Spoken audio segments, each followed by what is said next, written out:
Galliford Try surged 6.7% on Wednesday to 576 pence, stopping just 9 pence short of its 52-week high of 585 pence, after the FTSE 250 construction services firm declared its full-year profit would land at the top end of market forecasts. That move came on the same day miners across the FTSE 100 fell sharply on weak China GDP data, and construction peers warned of rising input costs, making the divergence harder to dismiss. The surface paradox is sharp. Barratt Redrow, reporting in the same crawl window, explicitly warned that building cost inflation had climbed to 3% from Iran war supply disruption, and that further pressure was possible in the year ahead. Galliford Try operates in the same input cost environment, exposed to the same steel and materials price surge, yet its cash position reached £258.8 million, with average monthly cash up 21%. Galliford Try has now delivered 6 consecutive years of revenue, profit, and cash growth, a record that, against the backdrop of post-pandemic supply chain disruption and an Iran war inflation shock, demands explanation beyond management quality alone. Revenue for the full year came in at approximately £1.94 billion, up around 3%, while margins have been on a stated trajectory toward the company's 2030 targets. The mechanism is not luck. It is the contract mix. Galliford Try is predominantly a construction services business. It does not carry the land bank risk or speculative build exposure that punishes house builders when consumer demand softens. Its contracts are primarily with regulated sector clients, water utilities, transport authorities, and central government infrastructure programs. United Utilities alone is investing £13.5 billion across the AMP8 regulatory period through 2030, and Galliford Try's peers, such as Costain, have already secured long-duration contracts against that pipeline. Galliford Try sits on the same demand source. This reframes the £4.3 billion order book differently from a house builder's forward sales. A house builder's backlog can evaporate when mortgage rates rise and buyers withdraw reservations. That is a demand-side number.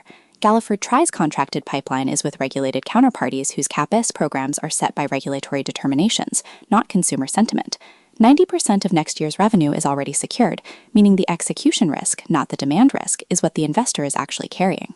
Here's the assumption the consensus is making, that locking in 90% of next year's revenue before the year begins is unambiguously good news. The buried counter-logic is that a full backlog also locks in the price at which that revenue was tendered, and tendering happens before input costs are known with certainty.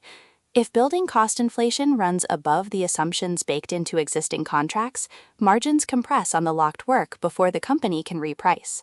The 6th straight year of growth was still partly on contracts negotiated when input cost assumptions were different from today's. Barratt Redrow's warning is the reference point. Building cost inflation reached 3% during the year, driven by Iran war disruption to energy prices and supply chains, and further volatility was flagged for the year ahead. Galliford Try acknowledged that margins continue to progress toward its 2030 target, but the articles do not quantify current margin levels or the contract repricing cadence within the backlog. That gap between the 2030 margin trajectory claim and today's input cost trajectory is the unresolved tension this update introduced but did not close. The reversal card is that Galliford Try's contract structure with regulated clients typically includes cost indexation or variation mechanisms. Infrastructure contracts with water utilities and transport authorities are rarely pure fixed price. If the backlog carries indexation clauses tied to published cost indices, the inflation pass-through is the client's problem, not Galliford Try's. The articles do not confirm this mechanism is in place, but the regulated sector contract mix makes it structurally plausible. The investor's task is therefore not to assume the paradox resolves one way, it is to determine whether the backlog's cost architecture is indexed or fixed price, and that answer lives in the next detailed disclosure. For a holder already in the stock at a price below today's 576 pence, the update confirms the structural thesis: 6 years of compounding cash conversion, a £4.3 billion backlog with regulated counterparties, and margins moving in the stated direction. The move becomes a trap only if the as-yet unconfirmed cost mechanism proves to be fixed price rather than indexed, in which case 3% building cost inflation erodes the next cycle's margins before the 2030 target can be demonstrated. The single metric that resolves it is the interim results disclosure of contract margin assumptions against the current cost environment. For a watcher considering entry at 576 pence, 9 pence below the 52-week high, the setup requires one visible confirmation before committing. The 2030 margin target gives the direction but not the near-term evidence.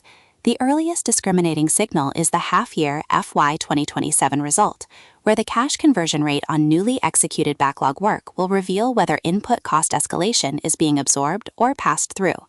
A cash conversion rate holding above current levels would confirm the indexation mechanism is functioning. A compression in cash per revenue pound would be the first visible sign that locked-in contracts are biting. Watch cash per revenue pound at the H1 FY 2027 print. That is the moment the fortress narrative either confirms or breaks.